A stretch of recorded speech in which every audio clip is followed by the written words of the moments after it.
त्रिकोण आसन। इस आसन को यह नाम इसलिए दिया गया है क्योंकि इसे करते समय हमारा शरीर यानी हाथ, पैर और रीढ़ की हड्डी एक त्रिकोण का आकार ले लेते हैं। तो इस आसन को करने के लिए आप सीधे खड़े हो जाएं। अब अपने पैरों को परस्पर आरामदायक दूरी पर रखकर खड़े हो जाएं। धीरे धीरे अपने हाथों को ऊपर उठाएं ताकि वो आपके दोनों कंधों की सीध में आ जाए। सुनिश्चित करें कि हाथ एकदम सीधे और एक स्तर पर हो, ऊपर नीचे या आगे पीछे नहीं। अपने बाएं पैर के पंजे को सीधा रखते हुए अपने दाहिने पैर के पंजे को 90 डिग्री घुमाएं। अब एक लंबी गहरी सांस लें और फिर धीरे धीरे सांस छोड़ते हुए अपने शरीर को दाहिनी ओर कमर से झुकाएं। दाहिने हाथ से अपनी दाहिनी एड़ी को छूने का प्रयास करें और अपने बाएं हाथ को ऊपर आसमान की ओर उठा लें। हो सकता है आप में से कुछ अपने हाथ को अपनी एड़ी तक ना पहुंचा पा रहे हों, तो ऐसे में अपने हाथ को वहीं तक ले जाइए जहां तक आपका हाथ बिना किसी तनाव के पहुंच सके। इस स्थिति में कुछ देर आराम से रहें। सामान्य रूप से सांस लें और छोड़ें। पूरे शरीर में आराम को अनुभव करें। अब धीरे धीरे सांस अंदर लेते हुए वापस ऊपर की ओर आइए और अपने दाहिने पैर को सीधे कर लीजिए। अब अपने बाएं पैर के पंजे को घुमाएं और दोबारा यही आसन अपनी बाईं तरफ से दोहराएं। यह आसन जितना सरल है उतना ही उपयोगी भी है। यह आपके कमर की मांसपेशियों को मजबूत बनाता है और आपको चपटे तलवों यानी फ्लैट फुट की समस्या से भी बचाता है। जंघाओं, कंधों, छाती तथा रीढ़ की हड्डी को मजबूत और लचीला बनाता है। लेकिन अगर आपको गर्दन या पीठ पर चोट लगी हो, स्लिप डिस्क या साइटिका जैसी पीड़ाएं हैं, तो कृपया इस आसन को ना करें। जब आप लंबी गहरी सांसें लेते और छोड़ते हैं, तो ये आपके मानसिक तनाव और चिंता का भी निवारण करता है। ताड़ासन। ताड़ यानी ताड़ का पेड़। इस आसन को करते समय आपके शरीर की स्थिति ताड़ के पेड़ की तरह ऊंची और मजबूत हो जाती है। इस आसन को करने के लिए सबसे पहले अपने पैरों को परस्पर 2 इंच की दूरी पर रखकर सीधे खड़े हो जाएं। अब अपने हाथों को कंधों तक उठाएं। हथेलियों को सामने रखकर अपनी उंगलियों को आपस में पकड़ें और फिर धीरे से कलाइयों को बाहर की तरफ मोड़ें। अब धीरे धीरे सांस अंदर लेते हुए अपनी भुजाओं को कंधों की सीध में उठाते हुए सर के ऊपर ले जाएं। इस अवस्था में अपने शरीर को स्थिर करने के बाद अब धीरे धीरे अपनी एड़ियों को जमीन से ऊपर उठाएं और पंजों के बल खड़े हो जाएं। अब बिना अपना संतुलन खोए, बिना पैरों को हिलाए इस स्थिति में 10 से 15 सेकंड तक रहें। सामान्य रूप से सांस लें और छोड़ें। कुछ देर आराम से रहें। शुरुआत में संतुलन बनाना थोड़ा कठिन हो सकता है। इसके लिए आप अपने सामने एक बिंदु पर अपनी आंखें केंद्रित करें। इस आसन के नियमित अभ्यास से संतुलन बनाना सरल हो जाएगा। ये आसन रीढ़ से जुड़ी तंत्रिकाओं के संतुलन को ठीक करता है, शरीर की मुद्राओं यानी पोस्चर को बेहतर बनाता है। इससे जांग, घुटने और एड़ियां मजबूत होते हैं। यदि आप हृदय रोग, सर चकराना या पैरों में सूजी हुई नसों जिसे वेरिकोज वेन कहते हैं से पीड़ित हों, तो ये आसन ना करें। 10 से 15 सेकंड तक इस मुद्रा में रहने के बाद धीरे से अपनी सांस छोड़ते हुए अपनी एड़ी को वापस जमीन पर रखें। धीरे से उंगलियों को खोलें और अपने हाथों को नीचे लाकर वापस सीधे खड़े हो जाएं। इस आसन का नियमित अभ्यास शारीरिक और मानसिक संतुलन विकसित करता है। वृक्षासन। वृक्ष का अर्थ है पेड़। इस आसन में आपके शरीर की स्थिति एक वृक्ष के समान स्थिर, तनी हुई और मजबूत हो जाती है। सबसे पहले अपने पैरों को परस्पर 2 इंच की दूरी पर रखकर सीधे खड़े हो जाएं। अपनी आंखों के सामने किसी एक बिंदु पर अपना पूरा ध्यान केंद्रित करते हुए एक गहरी लंबी सांस छोड़ते हुए सावधानी से अपने दाएं पैर को मोड़ते हुए धीरे से ऊपर उठाएं और उसके पंजे को अपने बाएं पैर की अंदरूनी जांघ पर रख दें। एक बात का विशेष ध्यान दें कि आपकी एड़ी आपके मूलाधार क्षेत्र से सटी हुई हो। एक बार इस स्थिति में स्थिर हो जाने के बाद एक गहरी सांस लेते हुए धीरे से अपनी बाहों को फैलाएं और उन्हें आहिस्ता से अपने सर के ऊपर ले जाते हुए नमस्कार की मुद्रा में खड़े हो जाएं। इस स्थिति में सामान्य रूप से सांस लें और छोड़ें और 10 से 30 सेकंड तक खड़े रहें। ये आसन मस्तिष्क में संतुलन, स्थिरता और सजगता को बढ़ाता है। वृक्षासन आपकी न्यूरोमस्कुलर कोऑर्डिनेशन को बेहतर बनाता है। इस आसन से पैरों की मांसपेशियां मजबूत होती है। यदि आप गठिया, चक्कर या मोटापे से पीड़ित हों तो कृपया ये आसन ना करें। 10 से 30 सेकंड तक वृक्षासन में खड़े रहने के बाद सांस छोड़ते हुए धीरे से अपने हाथों को नीचे ले आएं। अब अपने दाएं पैर को आहिस्ते से नीचे रखकर सीधे खड़े हो जाएं। एक गहरी लंबी सांस लें और छोड़ें और अब पूरे क्रम को अपने बाएं पैर से दोहराएं। वृक्षासन आपके शरीर के साथ साथ आपके दिमाग को भी तंदुरुस्त बनाता है। इस आसन से आपके मस्तिष्क की सजगता बढ़ती है और आप अपने काम को एकाग्रता से करने में सक्षम बनते हैं। अर्ध चक्रासन। इस आसन को करते समय आपके शरीर की स्थिति आधे चक्र जैसी यानी पहिए के समान गोलाकार में आ जाती है। इस आसन को करने के लिए सबसे पहले सीधे खड़े हो जाएं और अपने दोनों हाथों से अपनी कमर को सहारा दें। ध्यान रखें कि आपकी सभी उंगलियां जुड़ी हुई हों ताकि आपकी कमर को अच्छे से उसकी पकड़ मिल सके। अब एक गहरी सांस लेते हुए धीरे धीरे अपने सर को पीछे की ओर झुकाएं। सर को इतना झुकाएं कि आपको आपकी गर्दन की मांसपेशियों पर खिंचाव महसूस हो। सामान्य रूप से सांस लें और छोड़ें। इस स्थिति में 10 से 30 सेकंड तक विश्राम करें। अर्ध चक्रासन आपकी रीढ़ को लचीला बनाता है, मेरु तंत्रिकाओं यानी स्पाइनल नर्व्स को मजबूती प्रदान करता है। ये आसन सांस लेने की क्षमता को बेहतर बनाता है और सर्वाइकल स्पॉन्डिलाइटिस यानी गर्दन के दर्द में भी आराम देता है। पर याद रहे, इस आसन को करते समय उच्च रक्तचाप यानी हाइपरटेंशन या हाई बीपी के रोगियों को सावधानी से झुकना चाहिए। यदि आपको चक्कर आते हों तो कृपया यह आसन ना करें। 10 से 30 सेकंड तक इस स्थिति में रहने के बाद अब एक गहरी सांस भीतर लें और धीरे धीरे अपनी कमर को सहारा देते हुए अपनी रीढ़ की हड्डी को वापस सीधा करें। उसके बाद सर को सामान्य स्थिति में वापस लाते हुए धीरे धीरे सांस छोड़ें और विश्राम करें। इस आसन को नियमित रूप से करने पर आप पीठ और गर्दन दर्द जैसी परेशानियों से हमेशा के लिए छुटकारा पा सकते हैं। पादहस्तासन। संस्कृत में पाद का अर्थ होता है पैर और हस्त का अर्थ होता है हाथ। इसीलिए पादहस्तासन का मतलब वो योगासन जिसमें आप अपने हाथों को अपने पैरों तक ले जाते हैं। इस आसन को उत्तना आसन के नाम से भी जाना जाता है।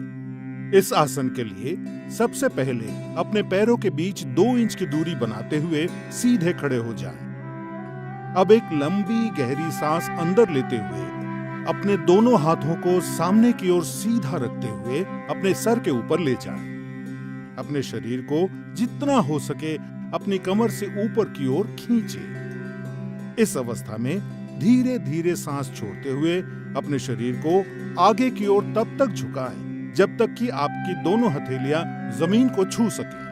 ध्यान रहे कि नीचे झुकते समय आपकी भुजाएं और सर एक ही साथ नीचे झुके।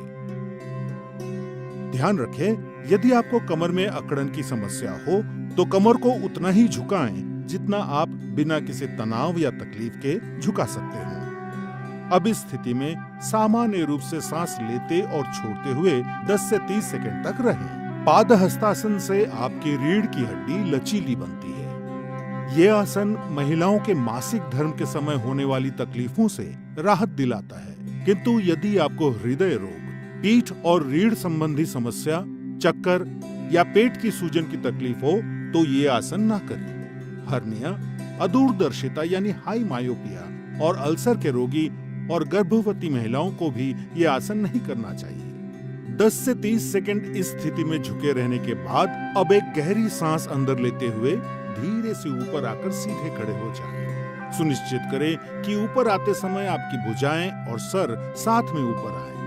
ऐसा करते समय आपके दोनों हाथ सर के ऊपर तने हुए होने चाहिए। अब धीरे से सांस छोड़ते हुए अपने दोनों हाथ नीचे लाएं और विश्राम करें। इस आसन को नियमित रूप से करने से आपके पाचन क्रिया में भी सुधार होता है और कब्ज का निवारण होता है। उष्ट्रासन। उष्ट्र एक संस्कृत शब्द है जिसका हिंदी में अर्थ होता है ऊंट। इस आसन में आपके शरीर की स्थिति ऊंट के पीठ के उठे हुए हिस्से की तरह हो जाती है। इस आसन को करने के लिए सबसे पहले आप वज्रासन में बैठ जाएं। हाथों को घुटनों पर रखते हुए शरीर को सर से पांव तक सीधा रखें। अब हम धीरे धीरे वज्रासन से अर्ध उष्ट्रासन की ओर बढ़ेंगे। इसके लिए सबसे पहले आप आहिस्ता से घुटनों के बल खड़े हो जाएं। अब अपने दोनों हाथों को कमर पर इस प्रकार रखें कि आपकी उंगलियां जमीन की ओर हों। ध्यान रखें कि आपकी कोहनी एवं कंधे समानांतर हों और आपकी जांघें जमीन से बराबर 90 डिग्री पर हों। अब धीरे धीरे सांस अंदर लेते हुए अपनी रीढ़ के निचले हिस्से की ओर से पीछे की ओर झुकें। सर को इतना झुकाएं कि आपको आपकी गर्दन की मांसपेशियों पर खिंचाव महसूस हो। इस आसन को अर्ध उष्ट्रासन कहते हैं। अब हम अर्ध उष्ट्रासन से उष्ट्रासन की ओर बढ़ेंगे, जिसके लिए धीरे धीरे सांस बाहर छोड़ते हुए दाहिने हाथ से दाहिनी एड़ी और बाएं हाथ से बाईं एड़ी को पकड़े। ध्यान रखें कि पीछे झुकते समय गर्दन को झटका ना लगे। सामान्य रूप से सांस लें और छोड़ें। इस स्थिति में 10 से 30 सेकंड तक रहें। उष्ट्रासन से पीठ और गर्दन की मांसपेशियां मजबूत होती है। ये आसन सर और सीने में रक्त संचार को बेहतर बनाता है। इस आसन को करने से दृष्टि में सुधार होता है। ये पेट और कूल्हों की चर्बी घटाने में मदद करता है। यदि आपको हर्निया, चक्कर या गठिया की शिकायत हो तो यह आसन ना करें। हृदय रोग और उच्च रक्तचाप के रोगी ये आसन ना करें। अगर आपके पेट में चोट लगी हो या आप गर्भवती हो तो भी ये आसन ना करें। 10 से 30 सेकंड इस आसन में रहने के बाद अब आप एक लंबी गहरी सांस लें और धीरे से अपनी गर्दन को सामान्य करते हुए अपनी कमर को सीधा करें और वापस अपनी एड़ियों पर बैठते हुए वज्रासन की स्थिति में आ जाएं। और अब वज्रासन में ही सामान्य रूप से सांस लें और छोड़ें। उष्ट्रासन को नियमित रूप से करने पर आप कब्ज, जो कि शरीर के कई अन्य रोगों का कारण होता है, उससे हमेशा के लिए छुटकारा पाकर एक स्वस्थ जीवन व्यतीत कर सकते हैं। भद्रासन। अंग्रेजी में भद्रासन को द ऑस्पिशियस पोज के नाम से भी जाना जाता है। ये आसन आपके तन एवं मन दोनों को दृढ़ता प्रदान करता है। सबसे पहले अपने दोनों पैरों को सामने की तरफ फैलाकर सीधे बैठें और अपने हाथों को अपने कूल्हों के पास रखें। ध्यान रखें कि आपके शरीर का वजन हाथों पे ना पड़े। इस मुद्रा को दंडासन कहा जाता है। अब दंडासन की स्थिति में धीरे से अपनी सांस छोड़ते हुए अपने पैरों के तलवों को आपस में जोड़ें। अब अपने हाथों को अपने पैरों के अंगूठों पर कसें और धीरे धीरे अपने दोनों पैरों की एड़ियों को जितना संभव हो उतना मूलाधार के पास लाएं। अगर ऐसा करते हुए आपकी जांघें जमीन को ना छू रही हों, तो आप उनके नीचे तकिया रखकर उन्हें सहारा दे सकते हैं। भद्रासन एक विराम आसन यानी लंबे समय तक बैठे रहने की मुद्रा है। इसलिए अब इस मुद्रा में आंख बंद करके सामान्य रूप से सांस लें और छोड़ें। भद्रासन शरीर को दृढ़ रखता है और मस्तिष्क को स्थिर करता है। यह घुटनों और कूल्हे की हड्डी को मजबूत बनाता है और घुटने के दर्द को कम करता है। यह आसन पेट में किसी भी तरह के तनाव को दूर करता है। महिलाओं के मासिक धर्म के समय होने वाले पेट दर्द और अन्य तकलीफों से भी राहत दिलाता है। यह आसन गर्भवती महिलाओं के लिए भी लाभकारी है। अक्यूट आर्थराइटिस यानी गठिया और साइटिका के रोगी ये आसन ना करें। कुछ समय तक इस स्थिति में स्थिर रहने के बाद अपनी आंखें खोलें। अब धीरे धीरे सांस अंदर लेते हुए और अपने पैरों को सामने की ओर फैलाते हुए दंडासन की मुद्रा में कुछ क्षणों तक आराम करें। भद्रासन आपके शरीर के अंदरूनी अंगों पर असर करके आपके शरीर को पूरी तरह से स्वस्थ बनाता है। वक्रासन, वक्र का अर्थ है टेढ़ा या मुड़ा हुआ। इस आसन को करने के लिए सबसे पहले अपने दोनों पैरों को सामने की तरफ फैलाकर सीधे बैठें और अपने हाथों को अपने कूल्हों के पास रखें। ध्यान रखें कि आपके शरीर का वजन हाथों पर ना पड़े। इस मुद्रा को दंडासन कहा जाता है। अब अपने दाएं पैर को मोड़ें और अपने बाएं पैर के घुटने के साथ रखें। अब अपने बाएं हाथ को अपने दाएं घुटने के पार ले जाते हुए अपनी हथेली को दाएं पैर के बगल में रखें। अब धीरे धीरे सांस छोड़ते हुए अपना दाहिना हाथ पीछे की ओर मोड़ते हुए अपने शरीर और गर्दन को दाहिनी तरफ मोड़ें। सुनिश्चित करें कि आपकी पीठ सीधी हो। इस स्थिति में सामान्य रूप से सांस लेते और छोड़ते हुए 10 से 30 सेकंड तक आराम से रहें। वक्रासन आपकी रीढ़ की हड्डी को लचीला बनाता है। यह आसन अग्नाशय यानी पैनक्रियास को उत्तेजित कर मधुमेह को नियंत्रित करने में मदद करता है। वक्रासन आपके यकृत यानी लिवर के लिए भी लाभकारी है। वक्रासन कब्ज से राहत दिलाता है और पाचन क्रिया में सुधार लाता है। यदि आपको गंभीर रूप से पीठ दर्द हो या रीढ़ संबंधित तकलीफ हो या स्लिप डिस्क की शिकायत हो तो कृपया ये आसन ना करें। अगर आपके पेट का ऑपरेशन हुआ हो तब भी ये आसन ना करें। महिलाओं को मासिक धर्म के दौरान ये आसन नहीं करना चाहिए। कुछ समय तक इस स्थिति में स्थिर रहने के बाद सांस छोड़ते हुए अपने शरीर, सर और पैरों को सीधा करें और पुनः दंडासन की मुद्रा में आ जाएं। अब अपने दोनों हाथ पीछे रखते हुए विश्राम आसन में विश्राम करें। कुछ देर विश्राम करने के बाद इस पूरे क्रम को दूसरी ओर से दोहराएं।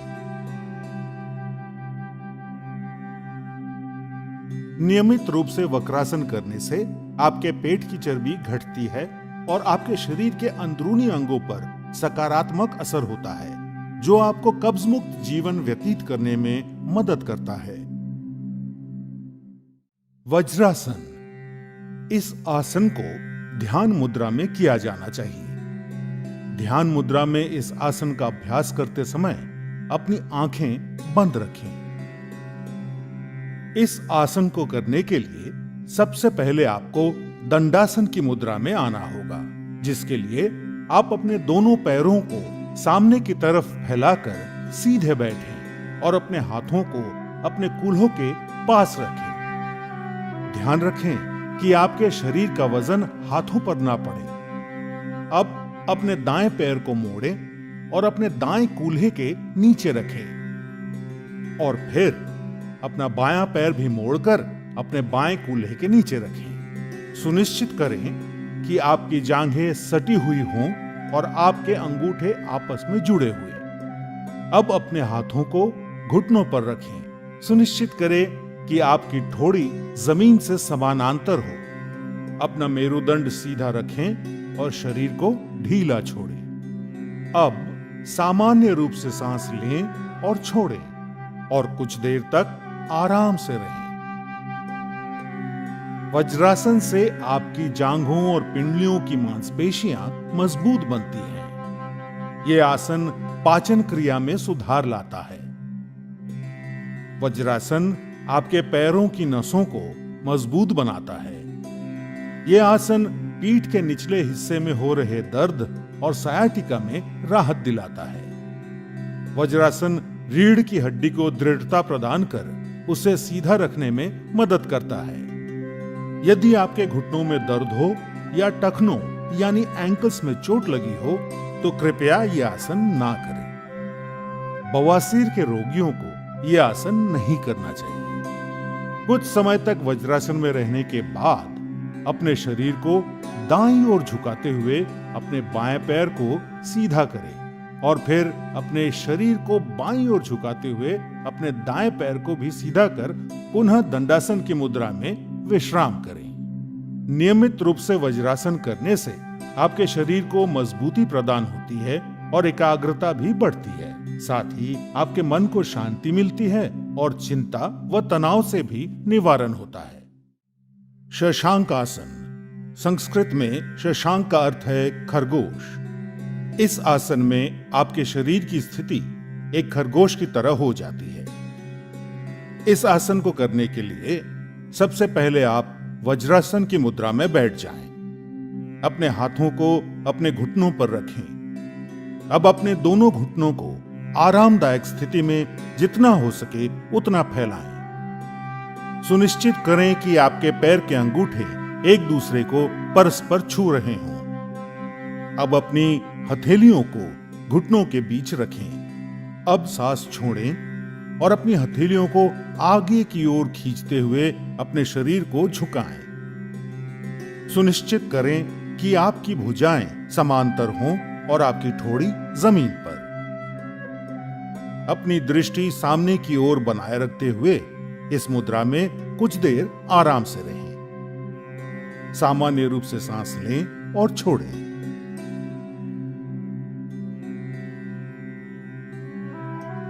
शशांक आसन कब्ज से राहत दिलाता है और पाचन क्रिया में सुधार लाता है। यह आसन पीठ दर्द में भी राहत दिलाता है।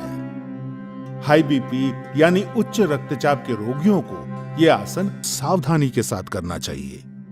घुटनों में गठिया की शिकायत के रोगियों को यह आसन सावधानी से या फिर नहीं करना चाहिए। यदि आपकी पीठ में अत्यधिक दर्द हो तो कृपया यह आसन ना करें। कुछ समय तक शशांक आसन में रहने के बाद सांस लेते हुए ऊपर आएं और अपने शरीर को सीधा करें। अब सांस छोड़ते हुए पुनः वज्रासन में आ जाएं।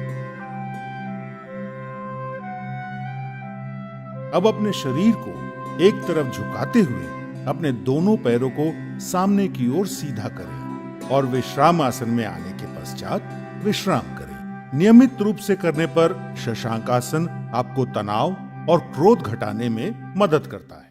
भुजंग आसन, भुजंग का अर्थ है नाग या कोबरा। इस आसन को करते समय आपके शरीर का ऊपरी हिस्सा जमीन से ठीक उसी तरह उठा रहता है जैसे एक कोबरा अपना फन उठाए रहता है। इस आसन को करने के लिए सबसे पहले आपको मकरासन की मुद्रा में आना होगा, जिसके लिए आप जमीन पर पेट के बल लेट जाएं और अपने पैरों को एक दूसरे से दूर रखें। अपने माथे को अपनी हथेलियों पर रखें और अपने शरीर को आराम दें। अब मकरासन से आगे बढ़ते हुए अपने दोनों पैरों को आपस में जोड़ें और अपने हाथों को सामने की ओर खींचें। अपने माथे को जमीन पर रखें। अब अपनी हथेलियों को अपनी छाती के समीप रखते हुए अपनी कोहनियों को उठाएं। एक गहरी सांस लेते हुए और अपनी ठोड़ी को ऊंचा करते हुए अपने शरीर को नाभि के हिस्से तक जमीन से उठाएं। ध्यान रखें कि आपकी कोहनियां आपके शरीर के सीध में रहें और आपके पैर इस तरह तने हुए हो कि आपकी कमर पर अत्यधिक तनाव महसूस ना हो। इस स्थिति में सामान्य रूप से सांस लें और छोड़ें और 15 से 30 सेकंड तक रहें। इस आसन को नियमित रूप से करने पर पीठ दर्द में आराम मिलता है। भुजंग आसन पेट की चर्बी को घटाता है और कब्ज की परेशानी से मुक्ति दिलाता है। यह आसन सांस संबंधी तकलीफों को दूर करने में सहायक सिद्ध होता है। हर्निया और अल्सर के रोगियों और गर्भवती महिलाओं को यह आसन नहीं करना चाहिए। यदि आपके पेट का ऑपरेशन हुआ हो तो कम से कम 3 महीने तक यह आसन नहीं करना चाहिए। 15 से 30 सेकंड इस स्थिति में रहने के बाद सांस छोड़ते हुए धीरे से अपने शरीर के ऊपरी हिस्से को नीचे लाते हुए अपने हाथों को सामने की ओर खींचे और पुनः मकरासन की मुद्रा में आने के पश्चात आरामदायक सांस लें। भुजंगासन तनाव दूर करने के लिए सबसे उपयोगी आसन है। इस आसन को नियमित रूप से करने पर आपका तन और मन दोनों स्वस्थ रहेंगे। सेतुबंधासन। सेतुबंध का अर्थ है पुल बनाना। इस आसन में आपके शरीर की स्थिति एक पुल की तरह होती है। इस आसन को चतुष्पदासन भी कहा जाता है। सबसे पहले आप अपने पैरों के बीच आरामदायक अंतर बनाते हुए अपनी पीठ के बल लेट जाएं। अपनी दोनों हथेलियों को जमीन पर इस प्रकार रखें कि उनका मुख आसमान की तरफ हो। इस आसन को शवासन कहा जाता है। अब अपने दोनों पैरों को जोड़ें, फिर अपने पैरों को मोड़कर अपने कूल्हों के पास ले आएं। फिर अपने दोनों टखनों यानी एंकल्स को अपनी हाथों से मजबूती से पकड़ें। अब धीरे धीरे सांस अंदर लेते हुए अपने कूल्हों को जितना हो सके उतना ऊपर उठाएं, जिससे आपका शरीर एक सेतु यानी पुल का आकार ले ले। सुनिश्चित करें कि आपका सर और कंधे जमीन पर हों और आपके घुटने और पैर एक ही सीध में हों। इस अंतिम मुद्रा में अगर आप चाहें तो अपने हाथों से अपनी कमर को सहारा दे सकते हैं। इस स्थिति में सामान्य रूप से सांस लें और छोड़ें और 10 से 30 सेकंड तक रहें। यह आसन पीठ के निचले हिस्से की मांसपेशियों को मजबूती प्रदान करता है। यह आपके पेट की अंदरूनी अंगों में खिंचाव लाकर पाचन क्रिया में सुधार लाता है और आपको कब्ज से मुक्ति दिलाता है। सेतुबंधासन हृदय संबंधी कार्यों में सुधार लाता है। यदि आपको अल्सर और हर्निया जैसी बीमारियां हैं तो ये आसन ना करें। गर्भवती महिलाओं को यह आसन सावधानी से और पर्यवेक्षण के तहत करना चाहिए। 10 से 30 सेकंड तक सेतुबंधासन में रहने के बाद सांस छोड़ते हुए धीरे धीरे अपने कूल्हों को वापस जमीन पर लाएं और अपने टखनों को छोड़ते हुए पुनः शवासन की मुद्रा में आ जाएं और विश्राम करें। नियमित रूप से सेतुबंधासन करने से आपको अवसाद यानी डिप्रेशन और व्यग्रता यानी एंजाइटी से मुक्ति मिलती है। शलभासन। शलभ एक संस्कृत शब्द है जिसका हिंदी में अर्थ है पतंगा या टिड्डा।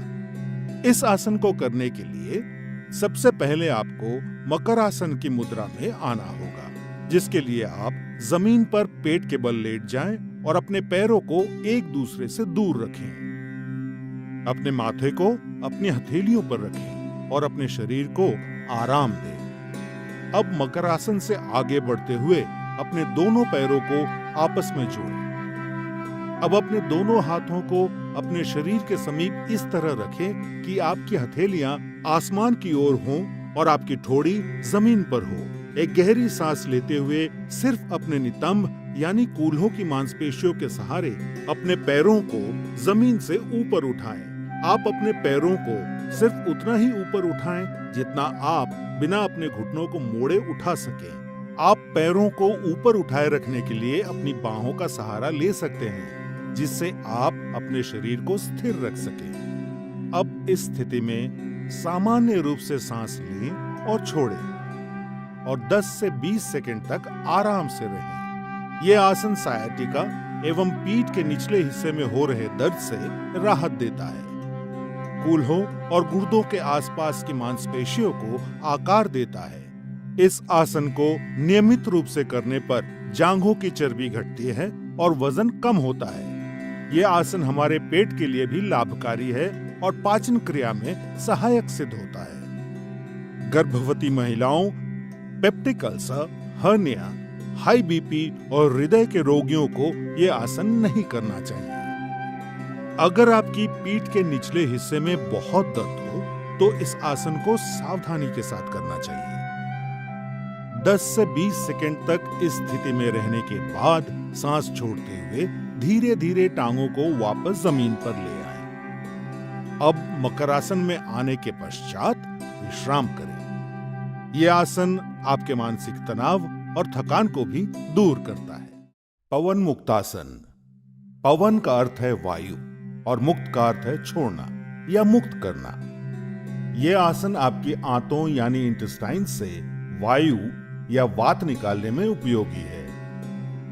सबसे पहले आप अपने दोनों पैरों और हाथों को आरामदायक दूरी में फैलाकर जमीन पर पीठ के बल लेट जाएं। सुनिश्चित करें कि आपकी हथेलियों का मुख आसमान की तरफ हो।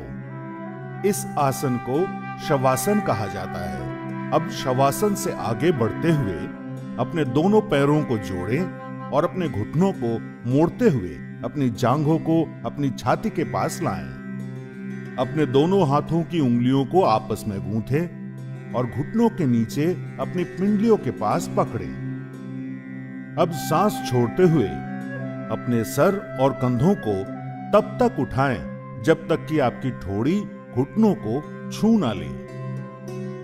ऐसा करते समय आपको आपके कटी प्रदेश यानी कमर के हिस्से में खिंचाव महसूस होगा।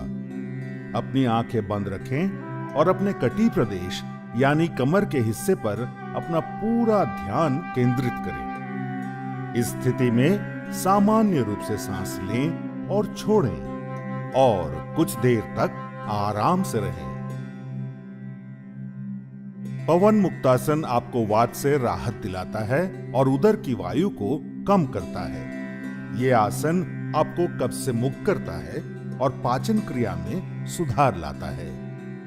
पवन मुक्तासन आपकी मेरु तंत्रिकाओं यानी स्पाइनल नर्व्स को ठीक करता है।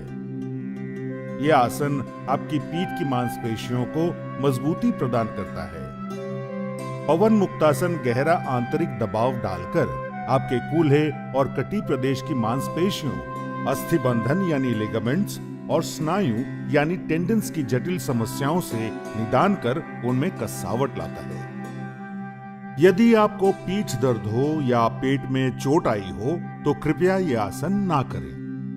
हर्निया और सायाटिका के रोगियों को यह आसन नहीं करना चाहिए। महिलाओं को गर्भावस्था में यह आसन नहीं करना चाहिए।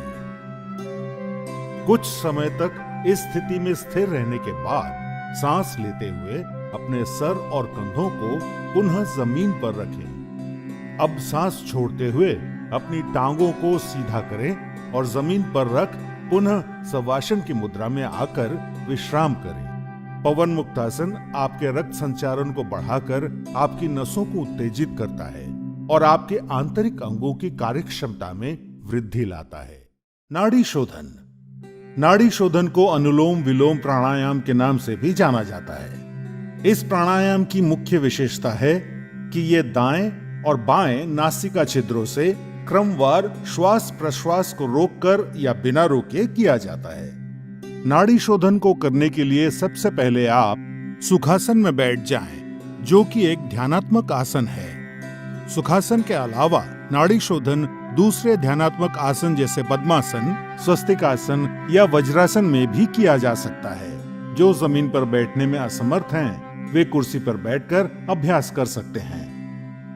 सुखासन में बैठते समय सुनिश्चित करें कि आपका मेरुदंड सीधा हो, सर ऊंचा, दोनों हथेलियां घुटनों पर और आंखें बंद हों। अपने मेरुदंड को सीधा रखने में आप दीवार का सहारा ले सकते हैं। अब कुछ गहरी सांसें लेकर शरीर को आराम की स्थिति में लाएं। नाड़ी शोधन का अभ्यास शुरू करने से पहले आइए अपनी उंगलियों की पहचान कर लेते हैं। अंगूठा, तर्जनी, मध्यमा, अनामिका और कनिष्ठा।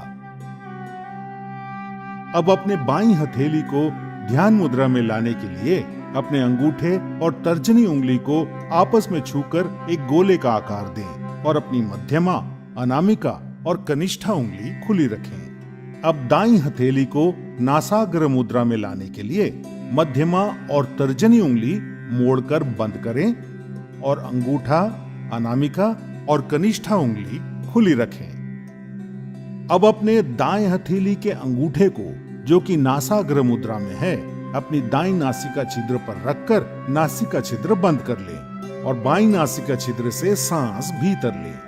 फिर बाईं नासिका छिद्र अनामिका और कनिष्ठा उंगलियों से बंद कर ले और दाईं नासिका छिद्र खोलकर सांस बाहर छोड़े। अब अपनी दाईं नासिका छिद्र से सांस भीतर ले और उसे अंगूठे से बंद कर बाईं नासिका छिद्र खोलकर सांस बाहर छोड़े।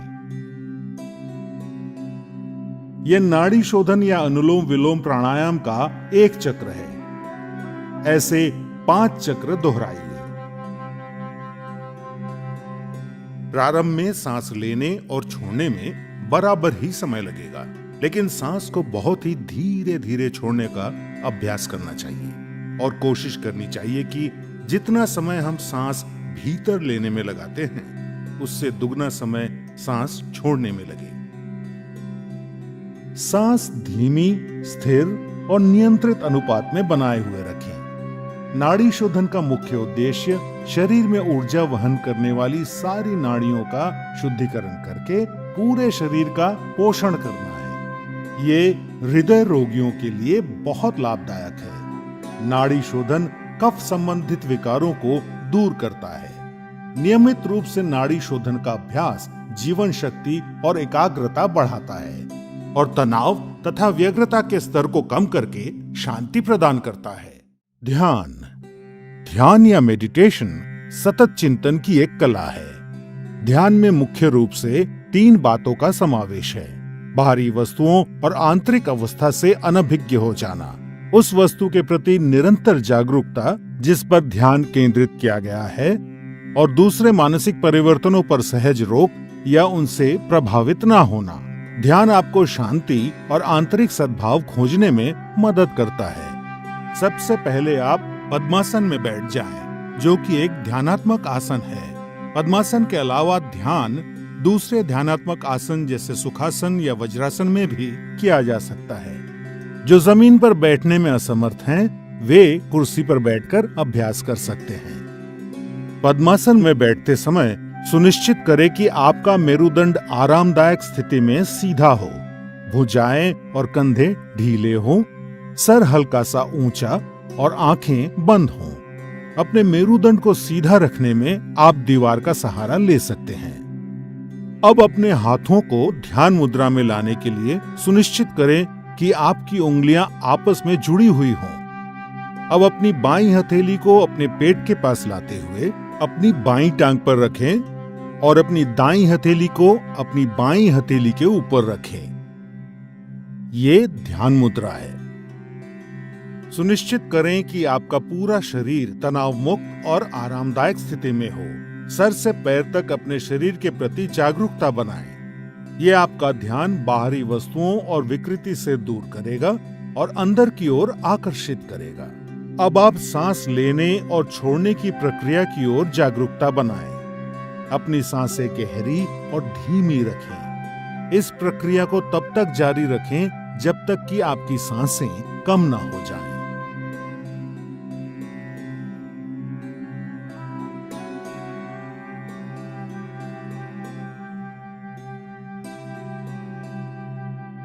बिना किसी वस्तु पे अपना विशेष ध्यान केंद्रित किए सिर्फ अपने भौहों यानी आईब्रोज पर हल्का सा ध्यान दें और अपनी आती जाती सांसों को महसूस करें। अब अपना मन अपने विचारों की तरफ ले जाएं और पवित्र और निर्मल विचारों के साथ रहने का प्रयास करें। जैसे ही आप ध्यान में लीन हो जाएंगे, आपका मन शांत हो जाएगा और आपकी मानसिक गतिविधि कम हो जाएगी और आपके विचार खत्म हो जाएंगे।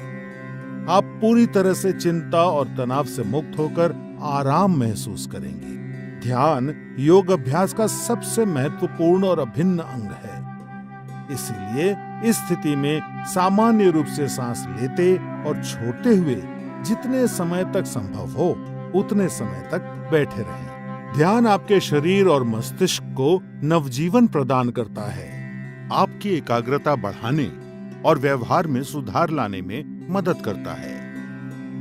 ध्यान आपको नकारात्मक विचारों से दूर रखता है। ये क्रोध, भय, अवसाद और चिंता को दूर कर सकारात्मक विचार और भावनाएं विकसित करने में मदद करता है। ध्यान आपकी स्मृति, आपके मनोबल और विचारों की स्पष्टता बढ़ाता है। ये आपको अधिक सकारात्मक और उत्पादक बनने में मदद करता है। ध्यान आपके जीवन की गुणवत्ता में सुधार लाता है। नियमित रूप से अभ्यास करने पर ध्यान आपका मस्तिष्क शांत और निश्चल रखता है और आपको आत्म अनुभूति की ओर ले जाता है, जो योग अभ्यास का लक्ष्य है।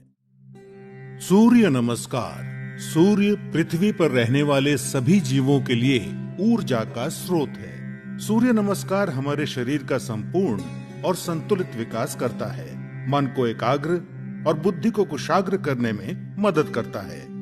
आध्यात्मिक उन्नति के लिए सूर्य नमस्कार को महत्वपूर्ण माना गया है। सूर्य नमस्कार 8 अलग अलग आसनों की मदद से 12 चरणों में क्रम से किया जाता है।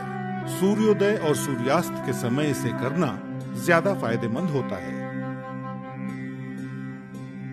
सबसे पहले आप अपने दोनों पैरों को आपस में जोड़ते हुए बिना कंधों को झुकाए सीधे खड़े हो जाएं। सुनिश्चित करें कि आपके हाथ शरीर के समीप हों और आपकी ठोड़ी जमीन से समानांतर हो। अपने शरीर को दोनों पैरों पर समान रूप से संतुलित करें। इस स्थिति को समस्थिति कहा जाता है। पहले चरण को करने के लिए सांस लेते हुए अपने दोनों हाथों को आपस में जोड़ें और अपनी छाती के समीप नमस्कार मुद्रा में ले आएं। इसे प्रणाम आसन कहा जाता है। अब सांस छोड़ें। दूसरे चरण में धीरे धीरे सांस अंदर लेते हुए अपने शरीर को कमर से ऊपर की ओर खींचें और अपने दोनों हाथों को अपने सर के ऊपर ले जाते हुए अपने सर और कमर को पीछे की ओर झुकाएं। अपनी टांगें सीधी रखें। इस आसन को हस्तोत्तनासन कहा जाता है। अब तीसरे चरण के लिए धीरे धीरे सांस छोड़ते हुए अपने शरीर को आगे की ओर तब तक झुकाएं जब तक आपकी दोनों हथेलियां आपके पैरों के दोनों तरफ जमीन को छू न लें। ध्यान रखें कि नीचे झुकते समय आपकी भुजाएं और सर एक ही साथ में हो। इस आसन को पादहस्तासन कहा जाता है। चौथे चरण को करने के लिए एक गहरी सांस अंदर लें और अपने दाएं पैर को पीछे की ओर ले जाएं और अपने घुटने को जमीन पर सटा कर रखें। सुनिश्चित करें कि आपका दायां पैर पंजों पर हो, आपका बायां पैर का घुटना 90 डिग्री पर हो, दोनों हथेलियां जमीन पर हों, आपके कूल्हे नीचे और ठोड़ी ऊपर की ओर हो। इस आसन को अश्व संचालन आसन कहते हैं।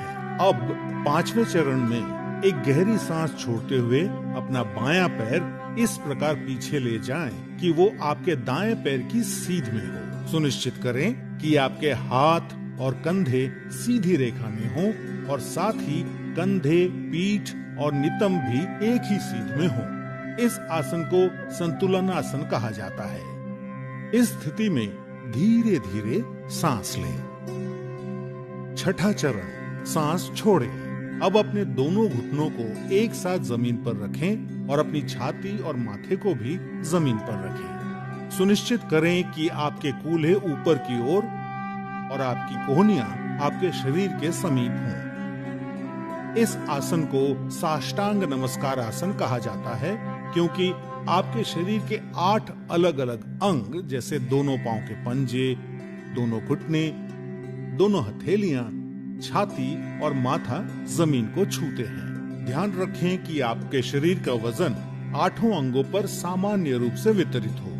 अब 7वें चरण के लिए सांस अंदर लेते हुए अपनी श्रोणी यानी पेल्विस को नीचे लाते हुए अपने सर और छाती को आगे की ओर सरकाएं और अपने शरीर के ऊपरी हिस्से को नाभि तक उठाएं। सुनिश्चित करें आपके पैरों के पंजे बाहर की ओर और टांगे सीधी हों। इस आसन को भुजंग आसन कहा जाता है। 8वां चरण, धीरे धीरे सांस छोड़ते हुए अपने पैरों के पंजों को अंदर की ओर मोड़ें और अपने कूल्हों को इतना ऊपर ले जाएं कि आपका शरीर एक पर्वत का आकार ले ले। सुनिश्चित करें आपकी दोनों टांगे सीधी, हथेलियां जमीन पर हों और आपका सर भुजाओं के बीच हो। प्रयास करें कि आपकी एड़ियां जमीन को छू सके। इस आसन को पर्वतासन कहा जाता है। 9वें चरण के लिए अपने कूल्हों को नीचे लाएं और सांस लेते हुए दाहिने पैर को आगे लाएं और अपने बाएं पैर के घुटने को जमीन पर रखते हुए पुनः अश्व संचालन आसन में आ जाएं। 10वें चरण में अपना बायां पैर भी आगे लाएं और सांस छोड़ते हुए पुनः पादहस्तासन में आ जाएं। 11वां चरण, अब धीरे धीरे सांस अंदर लेते हुए अपने शरीर को सीधा करते हुए अपने दोनों हाथों को ऊपर की ओर ले जाएं और पुनः हस्तोत्तनासन में आ जाएं। सुनिश्चित करें कि ऊपर आते समय आपकी भुजाएं और सर साथ में ऊपर आए। 12वां चरण, धीरे धीरे सांस छोड़ते हुए पुनः प्रणाम आसन में सीधे खड़े हो जाएं। अब इस पूरे अनुक्रम को अपने बाएं पैर से दोहराएं। सूर्य नमस्कार से आपके फेफड़ों की क्षमता बढ़ती है। सूर्य नमस्कार आपके मेटाबॉलिज्म में सुधार लाता है और मधुमेह के प्रबंधन में उपयोगी पाया गया है। सूर्य नमस्कार अंतःस्रावी ग्रंथियों यानी एंडोक्राइन ग्लैंड्स के स्राव को नियंत्रित करता है। सूर्य नमस्कार आपको वजन को सही रखने में मदद करता है और आपके मेरुदंड और आपके कमर की मांसपेशियों को मजबूती प्रदान करता है। उच्च रक्तचाप यानी हाई बीपी के रोगियों को इस आसन को सावधानी के साथ करना चाहिए। हर्निया और पेप्टिक अल्सर के रोगियों को सूर्य नमस्कार नहीं करना चाहिए। सायटिका, सर्वाइकल स्पॉन्डिलाइटिस और अक्यूट आर्थराइटिस के रोगियों को भी सूर्य नमस्कार नहीं करना चाहिए। महिलाओं को मासिक धर्म के समय और गर्भावस्था में सूर्य नमस्कार नहीं करना चाहिए। नियमित रूप से सूर्य नमस्कार का अभ्यास आपके शरीर को विषाक्त पदार्थों से मुक्त यानी डिटॉक्स करता है और आलस को हटाकर पूरे शरीर को सक्रिय करता है।